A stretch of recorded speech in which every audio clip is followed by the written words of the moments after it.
Did you know that something as simple as shopping online could put yourself at risk or even at danger? Any card or personal information that someone puts online could be a direct link to you, leading to one of the most dangerous crimes, cybercrime. I have personally experienced a form of cybercrime once, and I am glad I have been updated on the different forms of cybercrime and how to deal with these types of situations. When trying to avoid cybercrime, one needs to know all of the aspects that come with it, such as identity theft, violating privacy, and committing fraud. Just like all kinds of crime,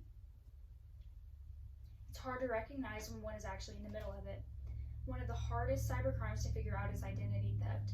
Some clues that someone has stolen your information are seeing withdrawals from your bank account that you can't explain.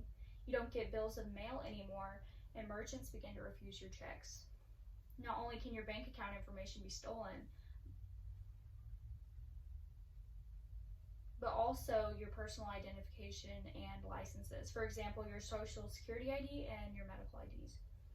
There are many ways to create a solution for these kinds of situations, but the first few things one needs to do are to contact any companies you know where fraud has occurred under your name, order fraud alerts and any type of credit reports, and lastly, report your identity theft to the FTC. It can be a slow and tough process, but it's one of the most secure ways to get everything fixed.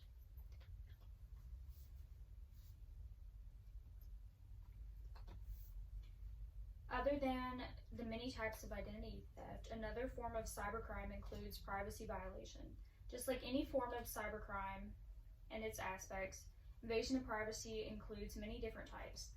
The 4 types of invasion of privacy include appropriation of name or likeness, intrusion upon seclusion, false light, and public disclosure of facts. Anything to put you falsely in under the light. And finally, the last form of cybercrime involves committing fraud. Unlike the other forms of cybercrime, this type most commonly occurs in large companies, and like the other forms of cybercrime, fraud commitment includes different types that need to be recognized. There are 3 types.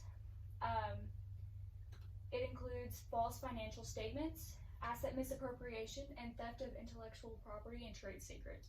So this is basically lying and doing what one can to take property from someone else's hands to improve their current situation or their company's current situation. There are many causes to fraud, and many reasons people innocently decide to commit fraud to benefit themselves without realizing how big of a crime it actually is. Fraud is committed when one may need to earn or to sustain investor confidence or need to meet productivity targets at work. People also commit fraud to raise their own status symbols by getting houses and cars they can't hold. Fraud is really only ever committed to improve one personal situation. As cybercrime expands negatively, it is important to know the signs and how to prevent it. It's crazy to think that a simple purchase could easily give your whole life away. In the end, we know that putting any personal information on the internet could put anyone at risk, and that any little action we might think minor could turn into something very illegal. So next time you put anything online, be safe and be aware of the identity theft, privacy violation, and fraud commitment that could take place.